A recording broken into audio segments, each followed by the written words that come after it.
Welcome to an edition of Beginner Breakdown. I am your host, Mike Kummer. Today we'll be going over games from a staff training tournament. So we'll start off with a game played between the lowest ranked player from the chess club playing the best player from the World Chess Hall of Fame. So a very exciting game. Ryan is our hero from the chess club, defending the honor of the chess club against Nick from the World Chess Hall of Fame. So let's see how they do. Okay, so Ryan starts out with the king's pawn up 2, excellent, e4. Nick counters e5. All right, you'll see this a lot in beginner games. So the knight comes out to attack the pawn, and so now Nick decides not to defend it. Interesting. Okay, so bishop to c4 attacks the pivotal square f7. f7 is the weakest square in chess, right? Because it's only defended by the king. So he brings out his knight to f6, attacks the pawn. And so now, how can white attack this pawn on f7 again? Yes, Kevin. The knight. Knight to g5. Okay, so let's see if he's going to do anything about this. Chances are looking no. Queen to e7. So he did defend the pawn, right? But notice the knight's worth 3, the bishop's worth 3, so that's 6 points, and a 9-point piece is attacking it. So what should white do? Do we need to attack it again, or can we just simply take it? You take it, wouldn't you? Yeah, we get. The queen takes you back. Yeah, we take it and hope. Yeah, hope that he takes me back, but they don't. All right, so they play the move. Unfortunately, d3. Not recommended. Go ahead and just take that f pawn with check. When you have it, do it. All right, so now he brings out his knight to g5, or to g4, excuse me. So what can you guys tell me about this knight? So it's in our territory. It's in white's camp. It's an undefended piece. Not very good. So what can we do to this knight? Just chop it off the board. Just capture it, right? So now we're up. We're doing good. All right. So now he decides to attack the knight. So now the queen's attacking the knight, the bishop's attacking the knight. Okay, but how many defenders do we have on it? 2. And he's got 2 attackers. So really, it sure looks like it's adequately defended. We have just as many defenders as he has attackers. So we really don't have to do anything about it. We could just proceed to play knight to c3 and maybe get knight to d5 and eventually. So we really don't have to do anything about it. But now that his knight's attacked, he decides, oh, I can finally take f7. However, black can get some mighty big counterplay with this. True, our rook is under attack, but now it's time for black to make some good captures and threats of his own. Yes, do you see it? Queen takes the knight.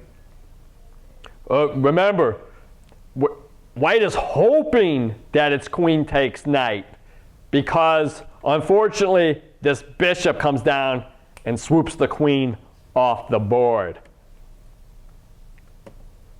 What else can black capture? The white bishop? The white bishop, yes. So he comes down and takes the bishop, and now he's got his own threat in mind. Bishop takes pawn. So white takes the rook, and then black takes the pawn. And now this rook is in major jeopardy here. All right, so now he gets a check in. And then king goes back to d8. Notice that the king and queen are on the same diagonal, but it doesn't matter because the light square bishop is gone. All right, so now white decides to castle. By castling, you move the king over 2 spaces and the rook right next to it. So he just takes the other rook. So now he plays queen to h3, eyeing for this pawn here. So now black plays c6, so if he ever gets checked, he's got an escape path here. All right, so you know, we attacked the h-pawn. He didn't do anything about it. So we're going to go through with our threat and take it. So now he wants to try to get opened up here, so he plays d5. And now we take g6. So when knight takes g6, now this is something you guys got to watch out for a lot, is you might just be thinking, wow, he just wanted that pawn, right? So knight takes pawn. So yeah, it's true the knight wanted to go to g6 because it was capturing a pawn, but why else did he want to go to g6? Queen. To attack the queen. Good, excellent. So we need to see that. All right, so our queen's under attack, we better move it. All right, so he does. Excellent. All right, so now white decides that he's up material, or at least it looks like he's up material, that, you know, now's a good time to trade pieces. But, you know, who's really doing the attacking in this position, white or black? White's attacking. White's attacking. So maybe it's not such a great idea to trade queens in this position, because we can threaten some checks.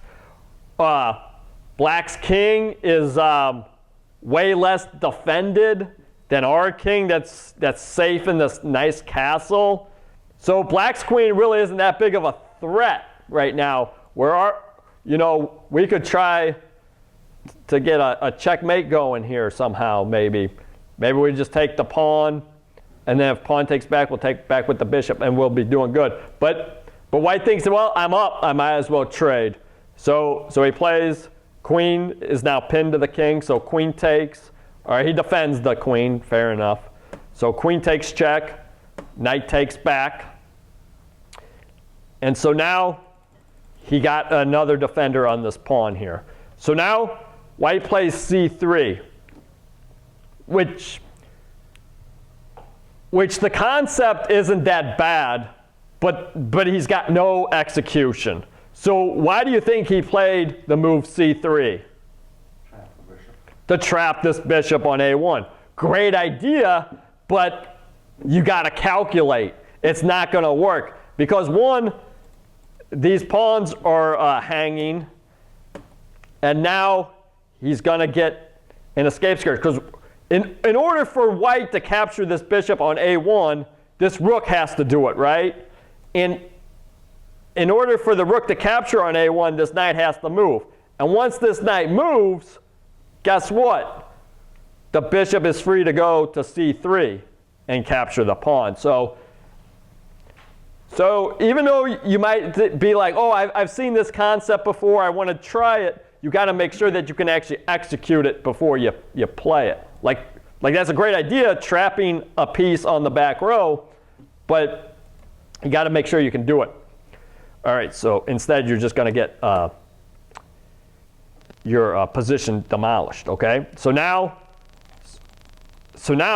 he's got to really probably protect this pawn somehow.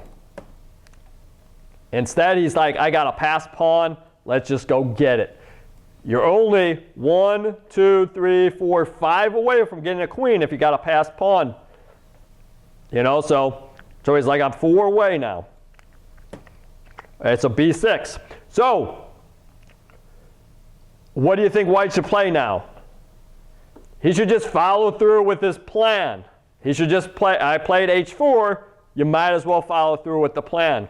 No reason to play bishop here. I guess he was preventing this bishop from coming here and attacking the rook. But hey, you just keep going with your plan. Yes.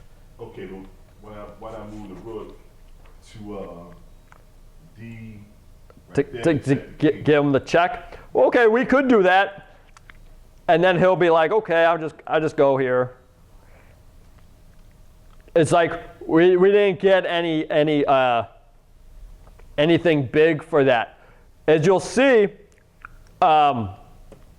if this knight ever ventures to D2 for some reason, we could be like, yeah, we got a pin now, okay?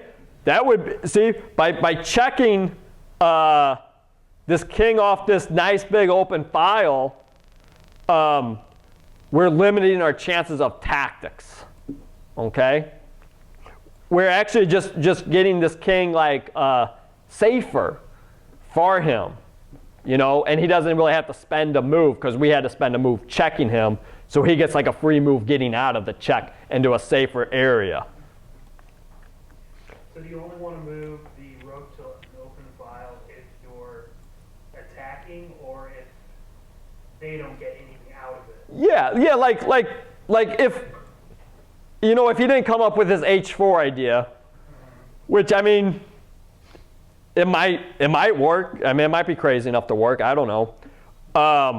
You might want to play in that position instead of H4 possibly is just like move it to where it's attacking something. So rook here, right? So now when this knight moves, well, unfortunately, he could probably move to G5 and bug your bishop. But say this knight just moved to a ram square, you could win the pawn. But he would probably go to G5 here and attack your bishop. So yeah, but you want to get him where he's either on an open file or at least on a file where he's attacking something like this e-pawn. Like this would be a good file for him. Okay, but after H4, Ryan chose to kind of abandon this H5 idea, at least temporarily, for bishop to C4. So now knight takes the pawn. Okay, so now he captures it, and now the bishop is free. So now black, even though he was getting decimated in the opening, has done a good job getting back into the game. And so now rook check, okay? So now king just moves to safety here. And now he's going to try to get this queen going. All right, so bishop to G4. It forks the pawn and the rook here. Okay. yeah, I'm sure that's what Ryan was thinking.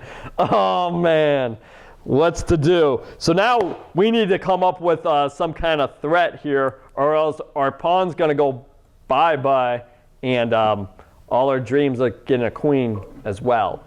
Rook to D3. So rook to D3, good. But so now let's see what's going on. So our dark square bishop is under attack. Now so now we got to really learn about this, when it's a good time to make counterattacks and when it isn't. Okay, so our bishop is under attack. That's true. So to make chess easy, we'll be like, we'll just move it and then we're safe, okay? Or we can look for counterattacks. So what it would be a counterattack for black here. Notice, if you make a counterattack, meaning a counterattack is when you don't address the situation at hand, like, oh my God, my bishop's under attack. A counterattack is when you attack something greater or equal to what's currently being attacked. So right now, our bishop is being attacked. So who can we attack of whites that is greater or equal than the knight? Bishop to H. Fantastic. Bishop H5? Mm-hmm. Okay, so one, we get his passed pawn, which is excellent, because that's the whole reason why we forked the pawn and the rook in the first place. And now we're making an attack greater or equal than to rook takes bishop, right? With bishop takes knight. Now, before we just do that, we had to calculate, oh my God, can this knight do anything like a crazy check or, threaten our rook? The answer is no. So that would be a great execution of making a threat greater or equal to your opponent's. Sometimes it works out, sometimes it doesn't. Every situation is different, and you just have to calculate it out. In this situation, bishop takes h5 would be a great move, leaving your other bishop hanging. Yes? Sorry, just with the value of those pieces. Yes. When the bishop takes the pawn and then the knight, presumably. Yeah. Attacks the knight. So basically, you got 4 points out of that. The pawn's worth 1, the knight's worth 3, and white only got a bishop out of there, which is worth 3. So he profited a point. And that h-pawn was, potentially going to turn into a 9-point piece, as we'll see. Spoiler alert, but yeah. So instead, black decides, man, my bishop's attack, I'm just going to move it.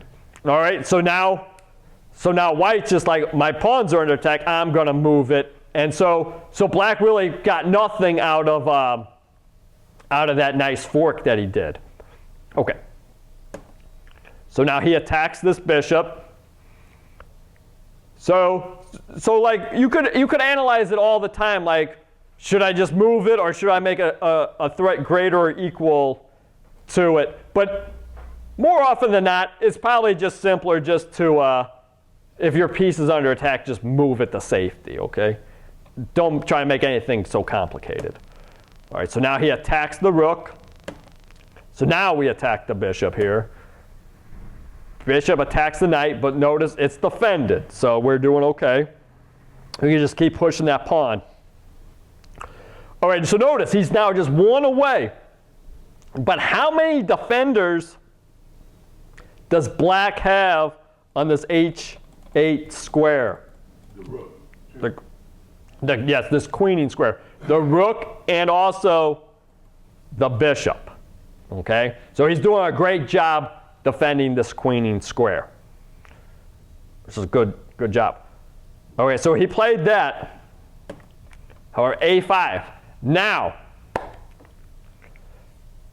how can we try to get rid of one of his defenders of this queening square? So the way we could get rid of, somebody defending the queening square is one, we could remove them from the board, or maybe we could interpose a piece in between their piece and the queening square. What we got? White knight to e7. e7. So if we play our white knight to e7, we do attack the bishop, but unfortunately, he just took our precious passed pawn. And in the end game, these passed pawns are like gold. I mean, they're ready. They're ready to be cashed in for, a queen here. So you're doing great. So you really don't want to lose those passed pawns in the end game, especially the advanced passed pawns, because they're so close.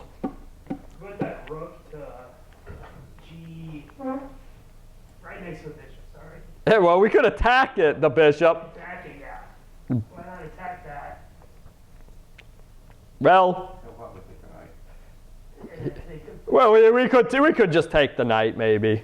Take the knight. And then rook takes, and then we'll just get our rook right on that queening square. Just be like, yeah. Well, maybe we don't want to do that, though. Maybe we'll put our bishop on the queening square. Yeah. Maybe. Yeah, I like bishop on the queening square. Because you'll see, when you see the actual move, he could do it in this variation as well. So what, but I don't want to give away the move just yet. All right. So now we onto something? Okay, white knight to h8. Unfortunately, if we put him on the queening square, unfortunately, he would just get captured. But if then once he catches you, we advance the pawn. Well, unfortunately, the pawn couldn't capture forward. He can only capture diagonal, which is a pity. No, plus if the white knight gets captured and Okay, right there. Oh, okay. Yeah. Okay, so does anybody, so there's no way we can ever stop this, this dude. Well, maybe we could. Okay, no, then, okay, after that move, then we can move rook to G, Rook G5. no, G8. Okay. Okay, so now you're kind of onto something. But look, we already gave up a whole knight to do that. So that it just doesn't add up. Because he could just be like, I mean, all he has to do is play king here, and he protects his rook. And then if we take, king takes, your pawn's not going anywhere. Okay, but what, the rook takes The bishop. Then the rook takes rook. Yeah, then the rook will take the rook. Rook takes bishop. Oh, after king b7. Like, the worst thing black could do in this position is take the rook, right? Everybody see that? Because then all of white's dreams come true. Then white would take rook. So all he would do is protect the rook, and then after rook takes the bishop, rook takes, and it's not looking very good for white here. And his pawn's going to get captured on the next move. Okay. Why don't we try bishop to G8? Yeah, okay, here we go. How about bishop to G8? Oh, instead of rook to G8. And now we have, now the rook is no longer defending the key queening square here of A8. And so that's what we would need to do. And that's why we wouldn't ever want to get our rook back there, or else it would get trapped too. So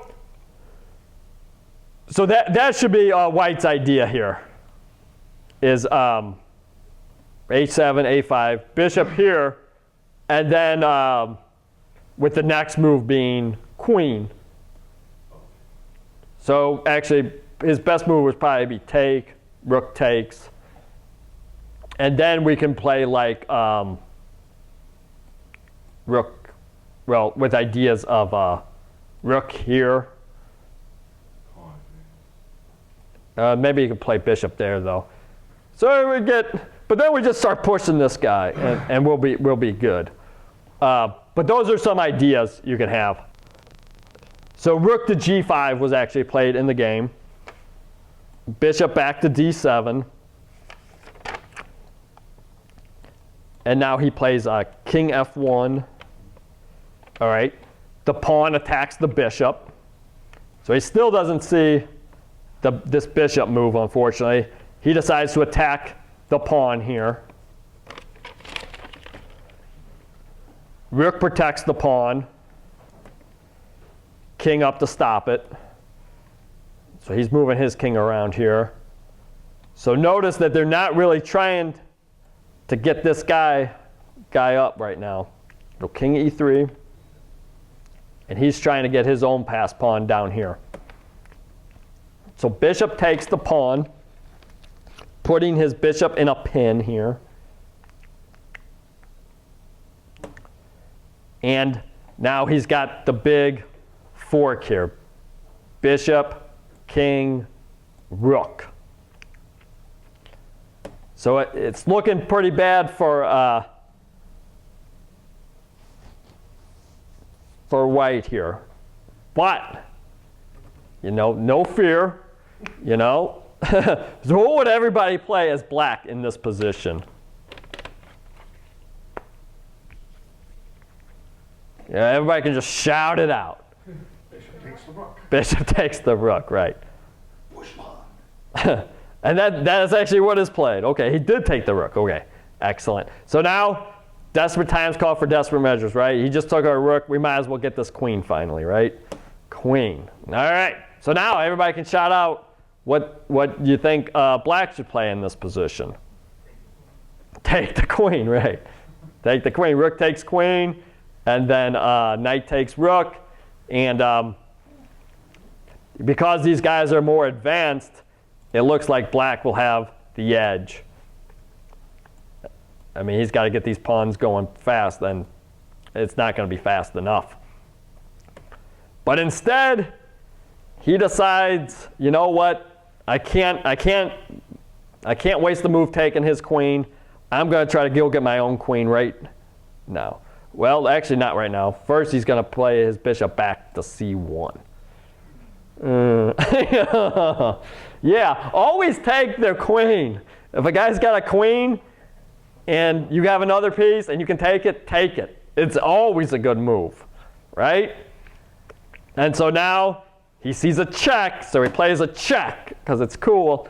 And then he's like, oh, I give up. I'm in check, it's over. Why didn't I take the queen?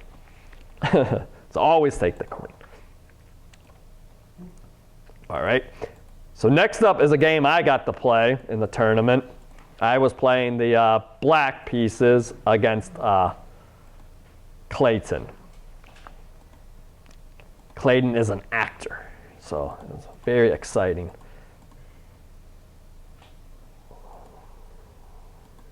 What's the key to? Control F. Control F. Flip the board. All right, I've got white. All right, so Clayton starts out, queen's pawn up 2. So I counter with knight f6. So the whole reason why I played knight f6 is because when they play d4, I know that they want to eventually play e4. All right, and it's my job to make sure that they can't.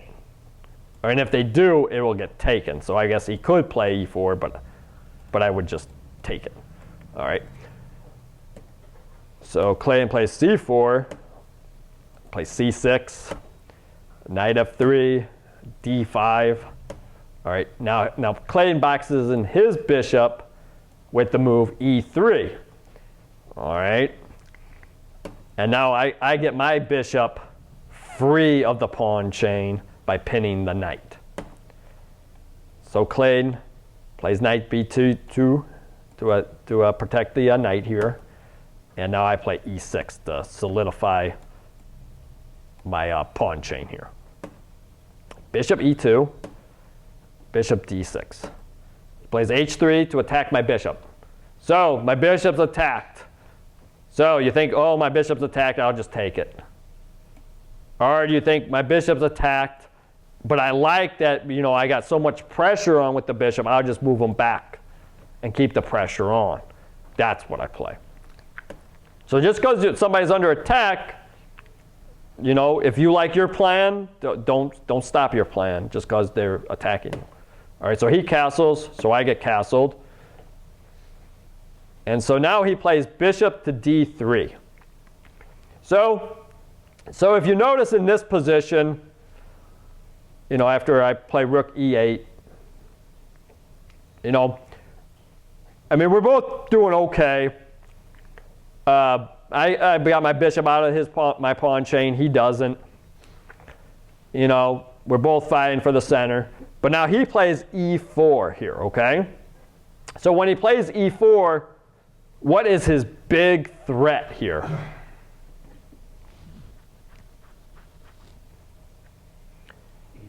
E5, yeah. So yeah, that's something a lot of people need to watch out for is when they push the pawn.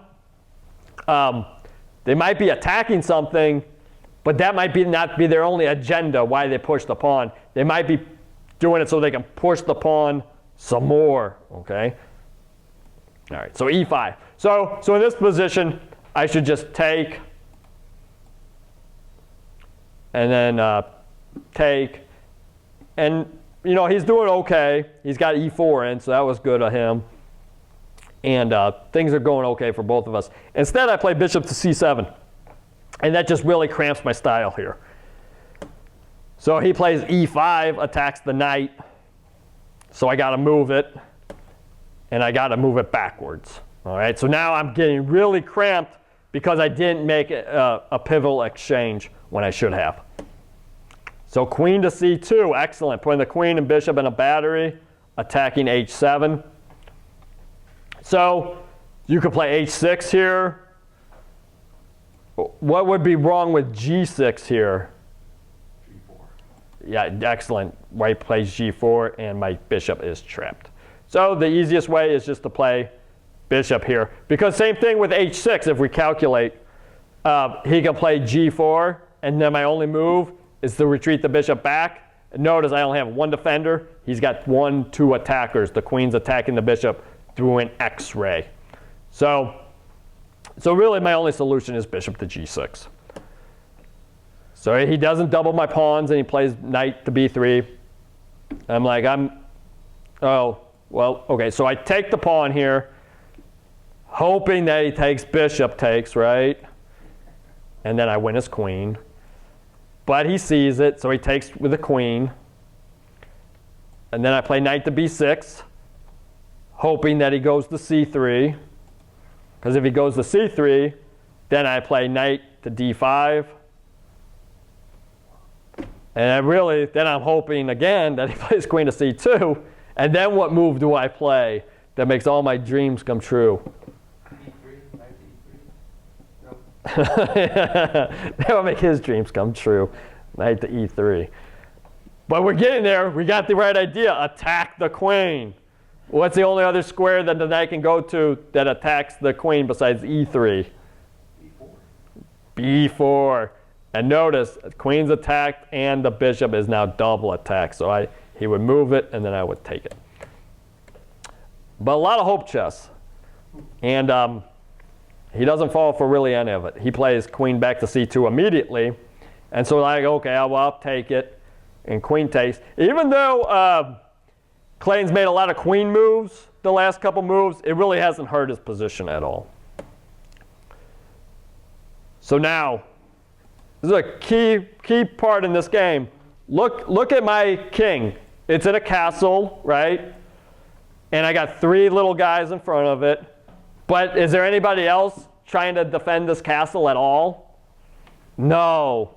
No. And when there's no defenders of a castle, he needs to hurry up and try to checkmate me as fast as he can, right? Knight to g5. Like if I play a6, you play knight to g5, threaten checkmate, and get it on, okay? So I need to get somebody of mine, okay, look at all my pieces, over to the king side as fast as possible. Any ideas? Knight 8, d7.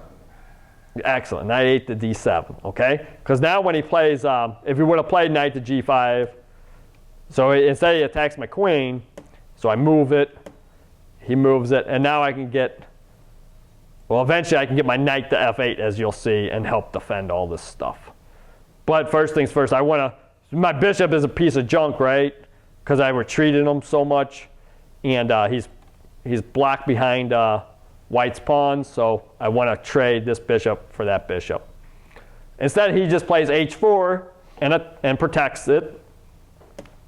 So now I get my knight into f8. Okay, I'm protecting h7. Without my knight holding on to this position, it'd be tough. So knight to c5. Okay, so if we watched the second video I ever did on this YouTube channel, double pawns and holes, you would know exactly where a white knight would want to get to in this position.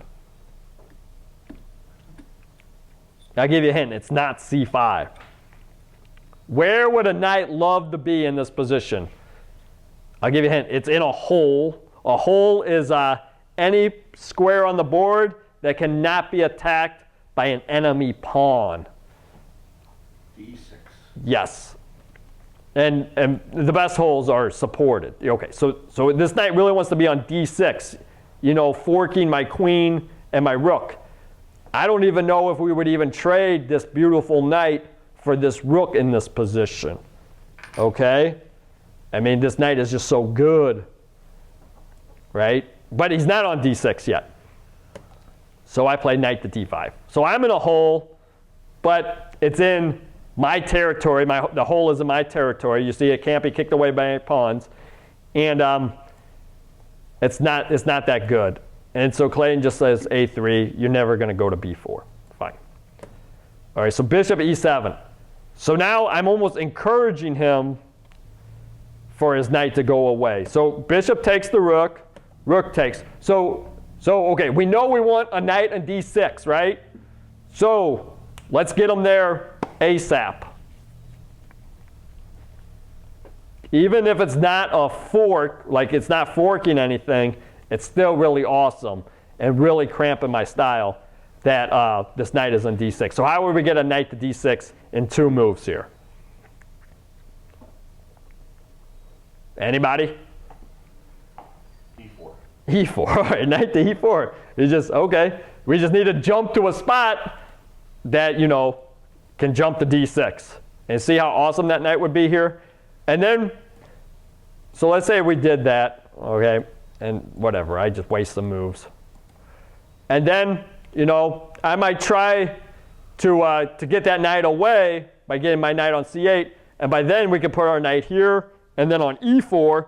So whenever we trade a knight, a black knight, for a white knight, we can just replace it with the other knight. And we would just be like superstars, you know? So that's what you want to look for. But he never finds that idea, and unfortunately loses the game. So he plays knight to G5 here. What does he think he's threatening? He thinks he's threatening checkmate. But is he? No, because my knight, that knight on the back row is doing so good. All right. So now I can just say go away. So he goes away. So obviously he should retreat to E4 and go here. But okay, so he goes to H3. And then queen to D8. So sneaky move, queen to D8. What am I attacking through an X-ray with queen to D8? What is this queen in the same lane as? It's an enemy piece or pawn. Who is the queen aiming at? The pawn, right? So you got to watch out for that. All right, so queen to G3, attacks the pawn. Rook C7. All right, rook to E4. So now things are getting serious. So when he plays rook to E4, where do you think this rook's going to go the next move? G4, thank you. All right. So we need to anticipate their moves. All right. Luckily, we can play knight to E7 here. So if the rook does go to G4 here, what move can we do to protect G7 and attack one of white's major pieces? Black knight to G6. G6. Unfortunately, so if we play one of our knights to G6, he's got this move, and now it's like, oh man, I don't want to move it because now I'm going to get checked. So that was a good idea to try to get him in the way, but there's an actual way. Instead of getting the knight in the way, he can actually protect G7. So when if the rook takes it, I can just scoop it back with the knight. The other knight up to F. You move the other knight. Caddy corner to the rook, yeah. This guy, F5, yes. Yes, so knight F5 is the move here. Okay, and then the queen would have to move to safety here. So the knight is threatening the queen. Yeah. Yes. So after knight E7, I guess he sees it, and so he plays knight to F4. So now I attack it anyway, and it's a double attack here, okay? Attacking the pawn. So queen to H3, and then queen takes the pawn, queen takes, knight takes. So now, notice that this knight is in the same line as this rook. So it's almost like we have a free move here, right, with this knight. Because wherever this knight goes, the rook would take it. But we want to try to get the most bang for the buck when we make these, they're called discovered attacks, right? Black knight. Well, it's white to move. Oh, it's white to move. Yep. So this knight and the rook, they're all in the same rank, the 4th rank here. So is there anything that this knight can capture?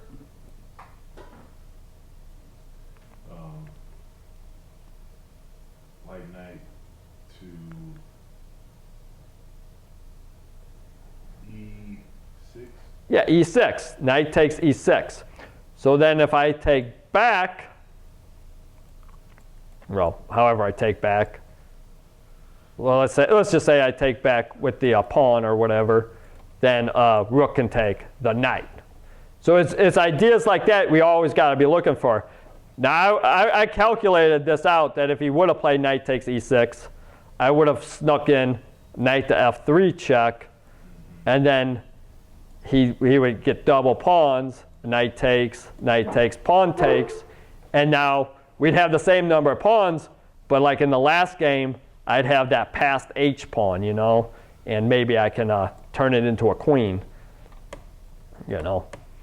So those are ideas you need to be looking for if guys are on the same line. But he plays knight to h5, which doesn't have any force, right? Because true, my knight's under attack, but I'm just going to move it to safety and everything's going to be fine. All right, so knight back. Rook attacks the pawn. This is where we want the rooks, right, on those open files finally. You know, our semi-open files attacking stuff. So he plays f4. So where do you think I want this other rook? Like, maybe not in this position, but where do you think I would ultimately want him? Probably here, right? But unfortunately, he can't go here because my knight would take it. So you just say, get out of here. So the knight's out, and now we can play our rook here, and now we got two guys attacking the pawn. If he was smart, he played knight e2. Instead, he played the move I thought he would play, rook to d1. So now's our time to strike. Now this pawn is in something, right? A pin, right? Because if this pawn ever moves off the rook will take the rook, right? So what move do you think you play here? Move your pawn up. Yeah, move the pawn up. Attack pin pieces. It can't get any more simple than that. And notice he can't play d5 here because, you know, I still have way more attackers than he has defenders. So he tries to play f5, hoping that I would take. Even if I take, he still, well, he could play knight takes pawn, defend. Now you get another defender. So it was a decent try for him, but I didn't fall for it. So after f5, I just move my knight back to e7. And so now after knight h5, he just lets that pawn go, so knight takes pawn, and now the game is pretty much over. Because now he plays g3. So in this final position here, we have many ways to take this pawn, right? How should we, though? So we could play knight takes, and if we play like this, it's probably not too bad. Because we're hoping for, like, or in the next move, if he doesn't do anything, knight check. So that might be okay. Or he might be like, well, you know what, I'm just going to move my rook somewhere. And, well, not there, obviously, or else he'll get forked. But maybe knight rook here. And maybe he can try to generate an attack on this f file then. All right, so what we want to do here is, since we're up a couple pawns now, we want to just consolidate everything as fast as possible. So we play rook takes. So even if he plays like in the game, rook here, we can just take, and we're just consolidating pieces down. So it's yeah, we can even give him a check at the end, and then we got it all coming. Then, you know, and just take all the stuff. Then, okay. So yeah, you want to just trade pieces when you got a winning endgame like that.